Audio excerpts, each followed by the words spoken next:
আমি ১ মাস আগে পোস্ট করেছিলাম আমার ঠাম্মা শাশুড়ি পরলোক গমন করেছিলেন। মনে আছে তো না আপনাদের? তো ওনার শ্রাদ্ধ অনুষ্ঠান ছিল ২ অক্টোবর। আমার অন্য ফ্যামিলি মেম্বাররা ৩১ তারিখ চলে যায় বাড়িতে আর আমি ১ তারিখ যাই। এই তো বাড়িতে মাছ ধরা পর্ব চলছে আমাদের পুকুর থেকে শ্রাদ্ধ অনুষ্ঠানে দেওয়ার জন্য। এগুলো দেখতে কিন্তু আমার খুব ভালো লাগে। কত ফলই মাছ আর মোরলা মাছ পাওয়া গেছে দেখুন। এগুলোও কিন্তু প্রত্যেকটা অনুষ্ঠানের একটা ব্যাপার থাকে। আমাদের যেকোনো অনুষ্ঠানে চেষ্টা করে আমাদের পুকুরের মাছ দেওয়ার। তো এখন দেখতে পাচ্ছেন যে পুকুরের মাছগুলো তোলার পর এগুলাকে ওজন করা হচ্ছে।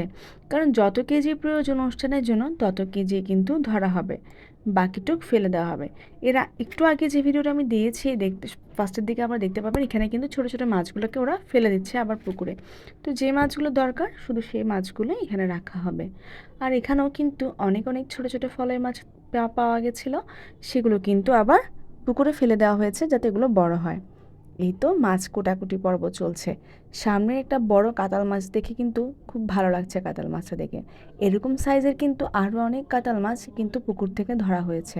এগুলো বাইরে টাঙানো হয়েছিল। এখানে আমাদের ফ্যামিলি মেম্বাররা ঠাম্মার সাথে কিছু স্মৃতি ক্যাপচার করেছিলাম আর সেগুলো কিন্তু দিয়েছে। দেখে সত্যি অনেক খারাপ লাগছিল যে মানুষ কিভাবে যেন চলে যায় চোখের সামনে থেকে। এরপর আমরা চলে যাই ঠাম্মার যে চিতা বা শ্মশান ওটা সাজানোর জন্য।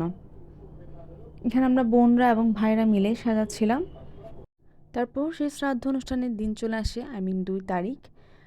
সকাল থেকে অনেক ব্যস্ত ছিলাম যেহেতু বাড়িতে অনুষ্ঠানটা হচ্ছে এবং আমি বাড়ির বউ। সো অনেক কিছু কাজ ছিল সকাল থেকে, মানে আমার কাকিদের সাথে পিসিদের সাথে মোটামুটি টুকটাক কিছু কাজ করছিলাম, যে ব্যস্ত ছিলাম তাই আমি কোনো ভিডিও ক্লিপস নিতে পারি নাই সকাল থেকে। সো এটা হচ্ছে যখন তারা পুজোতে বসেছিল, মানে শ্রাদ্ধ অনুষ্ঠান করতে বসেছিল সেই মোমেন্টটা। আর এখন যে মোমেন্টটা দেখাচ্ছি এটা হচ্ছে লাস্ট মোমেন্ট, মানে আমাদের শ্রাদ্ধ অনুষ্ঠানের লাস্ট মোমেন্ট। এটা হচ্ছে বেদপাঠ। এভাবে আমাদের শ্রাদ্ধ অনুষ্ঠানে বেদপাঠ করা হয়। এটা হচ্ছে খুব খুব মানে ট্র্যাডিশনাল একটা ব্যাপার। তো আমার কাছেও এটা খুব ভালো লাগে। এই যে দেখতে পাচ্ছেন খুব সুন্দর রিচুয়ালসগুলো করা হয়। আমাদের হিন্দু ধর্মে কিছু রিচুয়ালস থাকে, এভাবে জিনিসগুলো করা হয়।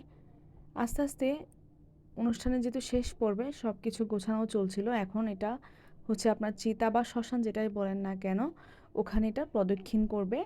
এবং ৬ থেকে, না হয় আমি যতটুকু জানি ৬ থেকে ৭ বার এটা প্রদক্ষিণ করার পর তারপর এই অনুষ্ঠানটা শেষ হয় বা এই বেদপাঠটা শেষ হয়।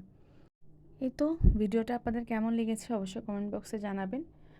আর হচ্ছে আমি এতদিন ফেসবুকে অ্যাক্টিভ ছিলাম না কেন, আমাকে প্রায় কয়েকজন জিজ্ঞাসা করেছিল যে কোথায় ৪-৫ দিন আমি কোনো ফেসবুকে ঢুকিনি বা আমি ছিলাম না আসলে। তাই বাড়িতে ছিলাম, আমরা প্রায় ৫-৬ দিন পরে বাড়ি থেকে এসেছি। এই তো শেয়ার করেছি আপনাদের সাথে।